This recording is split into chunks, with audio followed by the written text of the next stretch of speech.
윤석열 대통령이 처음으로 총선 결과에 대한 입장을 직접 밝혔습니다. 국민 기대에 미치지 못했다며 더 많이 소통하겠다고 강조했습니다. 취재기자 연결합니다. 김평정 기자.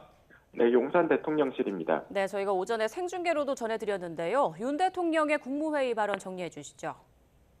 네, 윤석열 대통령은 더 낮은 자세로 더 많이 소통하고 자신부터 민심을 경청하겠다고 밝혔습니다. 여당의 총선 패배 이후 엿새 만에 육성으로 입장을 밝힌 건데요.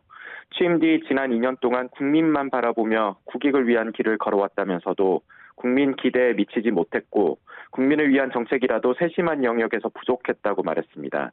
윤 대통령의 발언 들어보시죠. 올바른 국정의 방향을 이를 실천하기 위해 최선을 다했음에도 국민들께서 체감하실 만큼의 변화를 만들어내는데 모자랐다고 생각합니다. 윤 대통령은 이어 공매도 금지나 재건축 규제 완화, 첨단 산업 육성 등 다양한 분야에서 정부가 최선을 다했다면서도 문제를 해결하고 온기를 확산하는 데는 부족했다고 반복해서 언급했습니다. 윤 대통령은 아무리 국정의 방향이 옳고 좋은 정책을 수없이 추진해도 국민이 실제 변화를 못 느끼면 정부의 역할을 다하지 못하는 것이라고 강조했습니다. 무분별한 현금 지원과 포퓰리즘은 나라의 미래를 망치는 것입니다. 그러나 현재 국민들이 겪는 어려움을 더 세심하게 살피는 것이 바로 정부의 임무이고 민심을 챙기는 것이라고 생각합니다.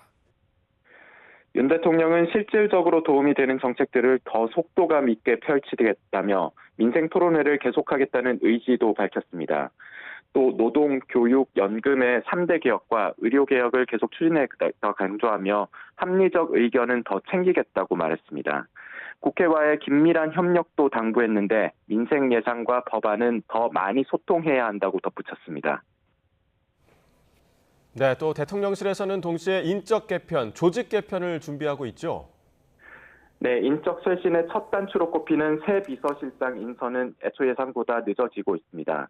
원희룡 전 국토부 장관이 유력한 후보로 꼽혔지만 여권 안팎으로 반대 기류도 만만치 않은 것으로 전해집니다.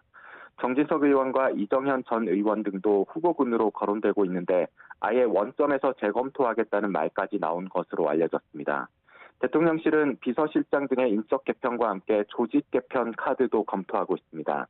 민심을 더욱 잘 듣기 위해 과거 민정수석실과 유사한 조직을 새로 만들겠다는 건데 윤 대통령은 오늘 국무회의 모두 발언에서도 민심을 경청하겠다고 언급하는 동시에 공직기관을 강조했습니다.